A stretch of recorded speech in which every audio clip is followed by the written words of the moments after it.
अगर मैं कहूँ कि इस दुनिया में एक ऐसी जगह भी है जहाँ जाने के बाद आप पागल हो जाएंगे, तो क्या आप मेरा यकीन करेंगे? लेकिन ऐसी जगह है और वो भी हमारे देश भारत में ही।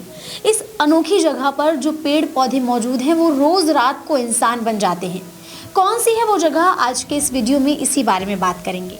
नमस्कार, आप देख रहे हैं प्रतिपक्ष संवाद और मैं हूं आपके साथ भावना शुक्ला। आपने श्री कृष्ण की नगरी के अद्भुत चमत्कार के बारे में बहुत कुछ सुना होगा। हो सकता है कि आपने वहां श्री कृष्ण की माया का अनुभव भी किया हो, लेकिन क्या आप जानते हैं कि वृंदावन में एक ऐसी भी जगह है जहां भगवान कृष्ण अपनी प्रिय राधा रानी और सभी गोपियों के साथ रोज रात को रास रचाने आते हैं, जिसके सबूत अगली सुबह वहां मौजूद रहते हैं। और यही वो जगह है जो इंसान को पागल बना देती है। वृंदावन का निधिवन आज भी एक रहस्य बना हुआ है। धार्मिक मान्यताओं के अनुसार आज भी निधिवन में भगवान श्री कृष्ण राधा रानी और सभी गोपियों के साथ मिलकर रास रचाते हैं। मान्यताओं के अनुसार वृंदावन के निधिवन में श्री कृष्ण रोज रात को आते हैं। निधिवन में बड़े बड़े तुलसी के पेड़ हैं। आमतौर पर आपने तुलसी के सिर्फ छोटे छोटे पौधे देखे होंगे, लेकिन निधिवन एक ऐसी जगह है जहाँ तुलसी के विशाल पेड़ देखने को मिलते हैं। कहा जाता है कि जब रात को श्री कृष्ण और राधा रानी निधिवन में आते हैं तो यही तुलसी के पेड़ गोपिकाएं बन जाती हैं और भगवान के साथ रास रचाती हैं।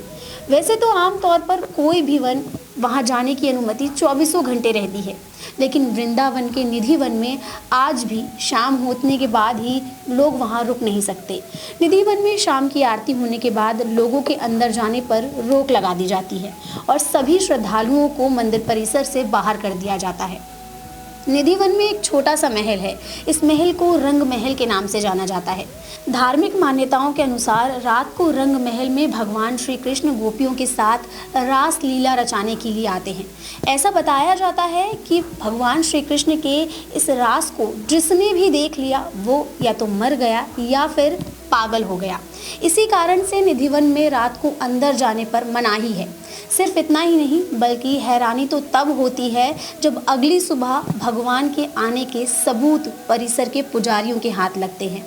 कहा जाता है कि संध्या आरती के बाद रोज पुजारियों द्वारा भगवान के सोने के लिए बिस्तर लगाया जाता है।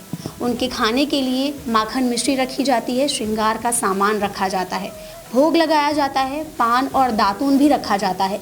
लेकिन अगली सुबह पुजारी को माखन मिश्री का भोग खाया हुआ मिलता है, दातून और पान चबाए हुए मिलते हैं। बिस्तर और श्रृंगार का सामान भी अस्त व्यस्त पड़ा होता है, जो आज भी कई सालों से एक पहेली बना हुआ है कि जब निधिवन परिसर में रात में कोई नहीं रुकता तो ये सब आखिर कौन करता है। और जवाब में सब कहते हैं कि भगवान श्री कृष्ण। निधिवन में भगवान रोज आते हैं। इस बात का अंदाज़ा इससे भी लगाते हैं लोग कि शाम होते ही जो दिन भर उछल कूद मचाते हैं बंदर और पशु पक्षी भी शाम होते ही अपने आप बिना किसी के सिखाए, बिना किसी के बताए निधिवन से बाहर की तरफ आ जाते हैं। निधिवन के आसपास रहने वाले लोग भी बताते हैं कि कई बार रात को उन्होंने निधिवन में पायल की झनकार और मुरली के धुन की आवाज़ भी सुनी है।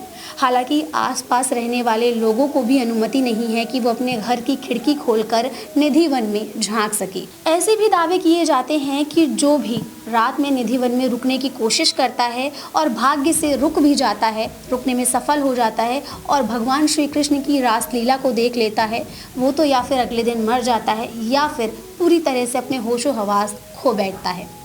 क्या आप भी निधिवन गए हैं या फिर हमारी वीडियो देखने के बाद जाना चाहते हैं? हमें कमेंट करके ज़रूर बताइएगा। आज के इस वीडियो में फ़िलहाल इतना ही, लेकिन एक बार फिर मिलूंगी मैं आपको एक नई और अनोखी कहानी के साथ। आप देखते रहिए प्रतिपक्ष संवाद।